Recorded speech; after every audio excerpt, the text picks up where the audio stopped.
ওহ, খুব সুন্দর হয়েছে, দেখতেও যেমন সুন্দর বন্ধুরা, খেতে আরও সুন্দর। বন্ধুরা, শিমের চপ হয়ে গেছে। আপনাদের কাছে অনুরোধ, এই চ্যানেলে যারা নতুন অবশ্যই একটা সাবস্ক্রাইব করে দেবেন, কমেন্ট করে জানাবেন, লাইক করবেন, শেয়ার করবেন। প্রথম থেকে ভিডিওটা দেখার জন্য আপনাদের কাছে অনুরোধ থাকলো, শেষ পর্যন্ত দেখুন। চলুন যাই কীভাবে করেছি, প্রথম থেকে দেখতে থাকি। বন্ধুরা, জিবি ভ্যারাইটি থেকে আপনাদের স্বাগত। আজ আমি দেখুন এই শিম আছে, শিমের একটা রেসিপি করব। প্রথমে আমি শিমের এইগুলো কেটে নেব। শিমের দুই মুখ কেটে নিয়েছি, নিয়ে এইখান থেকে আমি একটু চালা করে নেব, মাঝখান থেকে চিড়ে নেব। শিমগুলোকে আমি এইভাবে করে কেটে নিয়েছি। দেখুন শিমের এই যে মোটা অংশটা থেকে এইভাবে খুলে নিয়েছে। প্রত্যেকটা শিম এইভাবে করে নিয়েছি।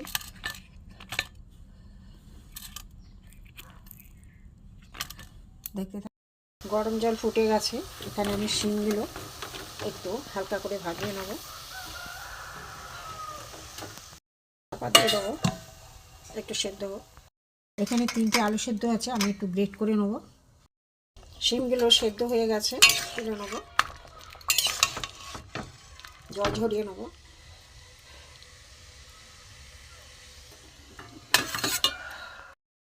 এখানে কড়ায় সর্ষের তেল দিয়ে দিয়েছি 1 চামচ। এতে আমি দিয়ে দেবো, এখানে দেখুন আলু গ্রেট করা আছে, এখানে আদা আছে, ধনে পাতা, কাঁচা লঙ্কা, টমেটো। আগে আমি টমেটো আর কাঁচা লঙ্কাগুলো দিয়ে দেবো।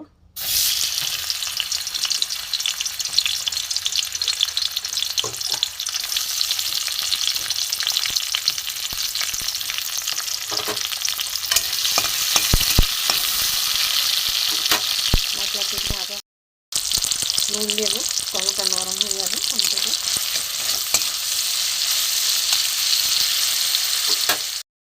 টমেটো কাঁচা লঙ্কাটা নুন দিয়ে ভেজে নিয়েছি। এতে আমি হলুদ গুঁড়ো দেবো অল্প করে, 1 চামচ মতো। এতে লঙ্কার গুঁড়ো দেবো, কাঁচা লঙ্কা দিয়েছি। এখানে জিরে ধনে গুঁড়ো দেবো। এখানে গ্রেট করা আদা আছে দেবো, একটু ভালো করে কষিয়ে নেবো।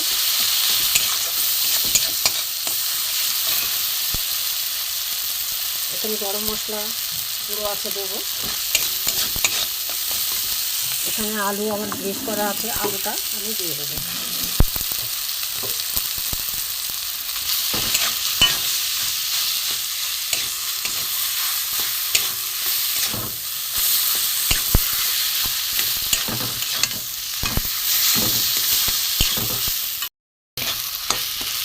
এবার আমি এতে ধনে পাতা কিছু দিয়ে দেবো,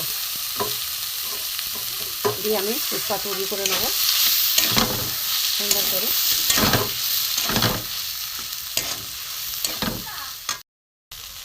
এবার একটু ঠান্ডা হোক, তারপরে দেখাচ্ছি।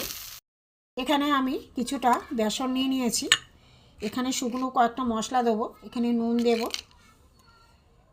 এখানে লঙ্কার গুঁড়ো, এখানে জিরের গুঁড়ো, এখানে হলুদ দিয়ে আমি শুকনো উপকরণগুলো একটু মেখে নেব। শুকনো উপকরণ মেখে নিয়েছি, এতে অল্প করে আমি জল দেব। ব্যাটারটা একটু ঘন মতো হবে, বেশি পাতলা করব না আমি।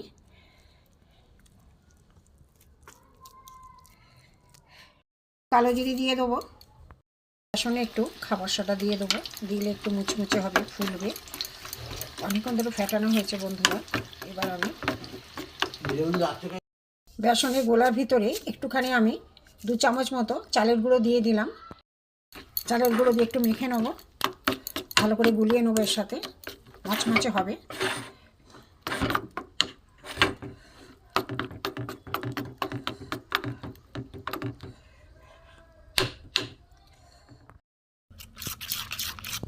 এরকম একটু ঘনত্বের হবে, একটু ভালো করে একটু ফেটাতে হবে, অনেকক্ষণ ধরে ফেটালে তবে জিনিসটা ফুলবে।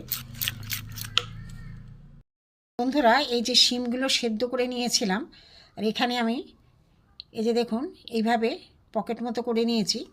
শিমের পিছনটা ছুরি দিয়ে কেটে এই যে ফাঁকা করে নিয়েছি। এর ভিতরে আমি পুর দেব।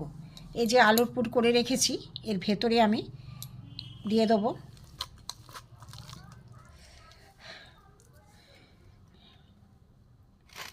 দেখুন এইভাবে ভিতরে আমি পুরগুলো দিয়ে দেবো। আর একটু আলো নিই।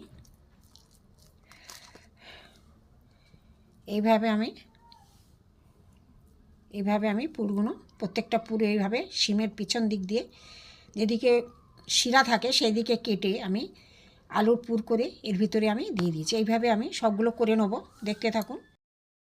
প্রত্যেকটা শিমের ভিতরে আমি এইভাবে পুর দিয়ে দিয়েছি। শিমের পুরগুলো এইভাবে দিয়ে দিয়েছি প্রত্যেকটা। এখানে আমার বেসন আছে, বেসনটা গুলে আমি কিছুক্ষণ রেস্টে রেখে দিয়েছিলাম, দিয়ে আমি এইভাবে তেলে ছেড়ে দেবো। আর একটা নেব।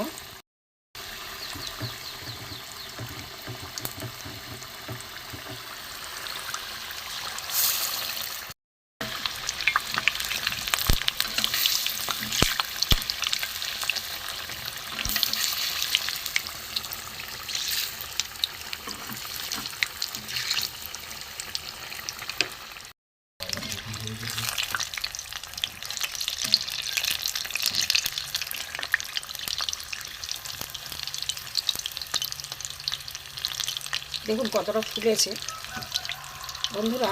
নিরামিষের দিনে ডাল ভাতের সাথে, সম্পূর্ণ নিরামিষ এইটা, পেঁয়াজ রসুন কিছু দিইনি।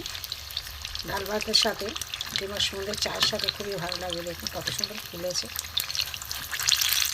শিমের চপ বা পকোড়া বলতে পারে, একটু লাল লাল করে ভাজবো। সুন্দর ভাজা হয়েছে বন্ধুরা, এবার তুলে নেবো আমি। দেখুন কত সুন্দর হয়েছে, কেউ বলবে এটা শিমের চপ। দেখুন কত সুন্দর হয়েছে দেখতে। এইগুলো যে আছে এগুলো আমি তুলে নেবো। ফের আমি দিয়ে দিয়েছি।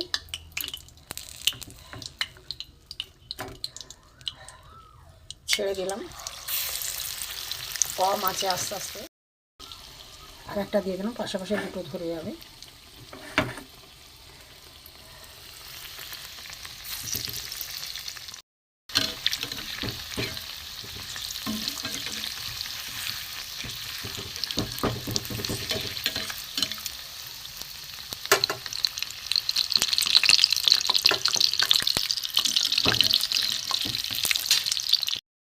উল্টে পাল্টে ভাজতে হবে।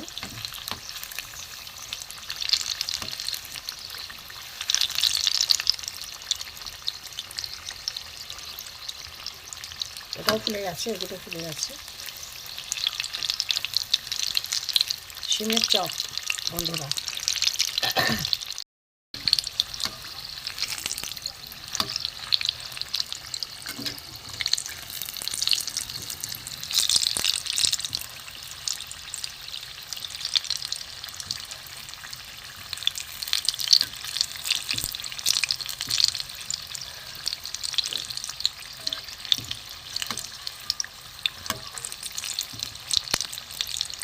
এই দুটো হয়ে গেছে, তুলে নেবো। একদম কড়া করে লাল করে। দেখুন কত সুন্দর হয়েছে, ফুলেছে, দারুণ খেতে হবে বন্ধুরা। আবার যা আছে এইভাবেই সবগুলো করে নেবো। এগুলো হয়ে গেছে, তুলে নেবো। দেখুন বন্ধুরা কত সুন্দর ফুলেছে, একদম সম্পূর্ণ ইউনিক রেসিপি। শিমের চপ আমার হয়ে গেছে বন্ধুরা।